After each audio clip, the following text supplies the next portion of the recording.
One of the best parts of the upcoming college football season is calling your shot. Whether it's saying your team is going to win the Natty or your quarterback is going to win the Heisman, it's fun to have your takes. I've been reading and reacting to all of your bold predictions for the 2024 college football season, and it's been a total blast. Today, we're going to be reading a couple more. Before we dive into today's hot takes, make sure to hit that subscribe button and turn on those notifications if you're new to my channel. If you're watching this video, odds are you love college football, and odds are you aren't subscribed to my channel. So make sure to subscribe to one of the best college football communities here on YouTube. If you guys have a hot take or a bold prediction you want to share for the 2024 college football season, drop a comment down below and it could be featured in my next hot takes video. Grayson McCall leads NC State to an ACC title for the first time since 1979. Now, I don't know my NC State or ACC history, so I can't completely verify that NC State hasn't won an ACC title since 1979, but if you're saying this in a comment, I'm going to take your word for it, I'm going to believe you. And holy crap, are you telling me NC State hasn't won an ACC title since 1979? I mean, first off, how that's possible. I get there have been some pretty good teams in that conference, but you would think that at one point over the last 45 years, they might have lucked into one, but if that's not the case, sure. I mean, NC State has looked really solid these last couple of years. I feel like they're always one of the better teams in the conference. Grayson McCall is a good quarterback. Maybe Clemson and Florida State aren't as good this season, so why not? Let's say NC State wins their first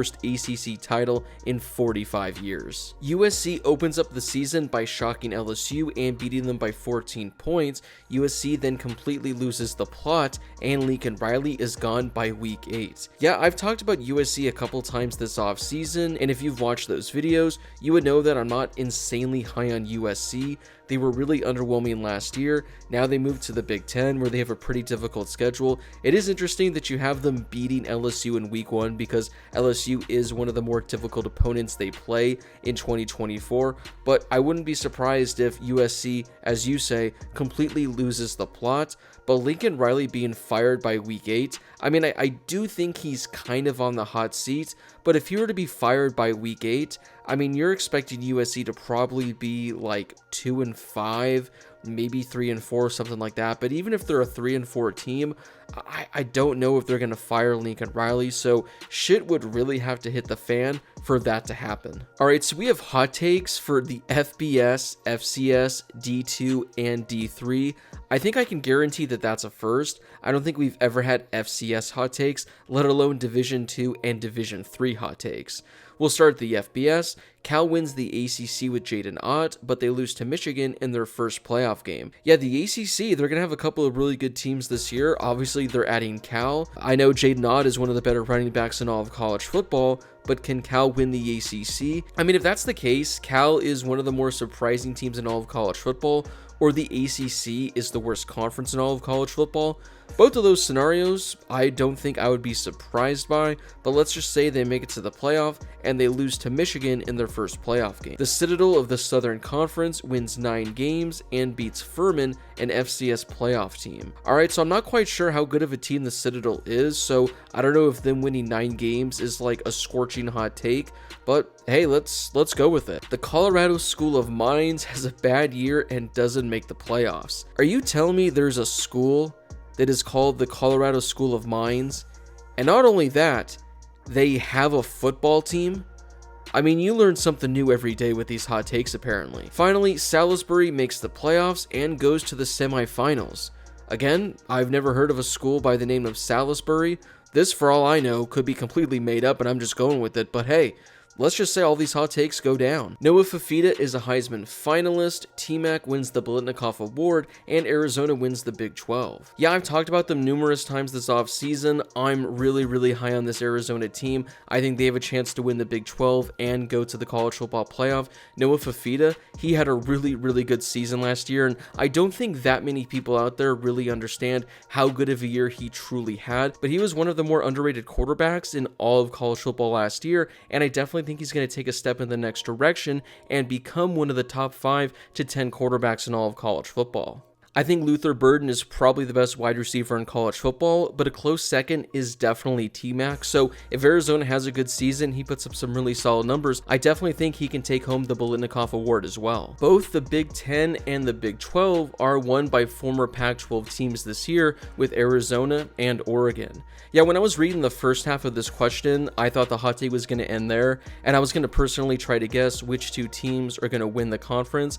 I think you have it with the Big 10 and it being Oregon, because I don't think there's any scenario in which either USC, UCLA, and I know Washington was really good last year, I don't think they're going to be as good this year. So I think realistically the only team that can win the Big 10 coming from the Pac-12 is Oregon. Looking at the Big 12 now, I think it's definitely going to be Arizona, and Utah is probably the other best bet. I don't think my Arizona State Sun Devils stand a chance, and I definitely don't think Colorado stands a chance, but I'm probably going to go like 60-40 with Arizona over Utah as of right now. Neither national championship team last year will be ranked come the end of the season.